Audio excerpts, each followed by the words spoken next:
Je vais vous partager quelques astuces énergétiques en partenariat avec Zendur qui s'associe à l'UNESCO pour leurs 80 ans. C'est parti. La première chose à comprendre, c'est qu'on peut améliorer que ce que l'on mesure. Donc il est super important de savoir qui consomme quoi chez vous. Et pour ça, la domotique a beaucoup d'effets positifs. Il y a beaucoup d'acteurs sur le marché. Et quoi que vous voulez faire, la première chose à faire, c'est d'établir un diagnostic. C'est la base. Si comme moi, vous avez tout en électrique chez vous, il y a un contrat chez EDF qui est vachement avantageux, qui est un contrat réglementé en France, qui est le contrat Tempo, avec plusieurs types de jours, on en a déjà parlé.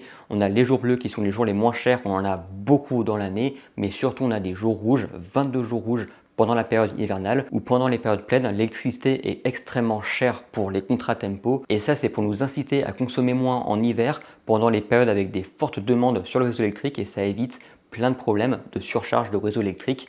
Et en contrepartie, tout le reste de l'année, on a de l'électricité qui est pas chère. En tout cas, pour ma part, ça fait 1 an que je suis sur Tempo. Dans ce logement, je suis retourné sur le Tempo parce que vraiment, c'est juste génial. Et bien sûr, si vous avez un chauffage électrique pour vous chauffer en jour rouge, vous avez deux astuces. Soit vous avez un chauffage alternatif, soit vous pouvez utiliser les produits de chez Zendur, par exemple les systèmes SolarFlow, pour en été avoir de l'électricité qui est presque gratuite avec les panneaux solaires, mais aussi avoir des batteries SolarFlow pour permettre de stocker l'énergie quand elle coûte pas cher. Quand vous êtes en jour rouge, en heure pleine, l'avantage c'est qu'avoir la batterie, c'est que c'est la batterie qui va vous délivrer de la puissance énergétique et pas le compteur Linky, et ça vous évite de payer plein pot l'électricité pendant les jours rouges en hiver. Et la dernière astuce, c'est d'acheter moins mais mieux. Il faut vraiment pas hésiter à acheter plus cher et acheter du matériel de qualité, du matériel qui est réparable et qui a une bonne durée de vie dans le temps, pour la simple et bonne raison que ça va vous éviter déjà de racheter du matériel parce qu'il est cassé, parce que c'est réparable, et ça va aussi vous inciter à garder le matériel plus longtemps parce que quand on achète du bon matériel de base, forcément on a moins besoin de renouveler et ça réduit fortement votre impact écologique mais aussi économique. Et selon vos possibilités, je vous invite bien sûr à suivre mes recommandations qui, selon moi, sont justes.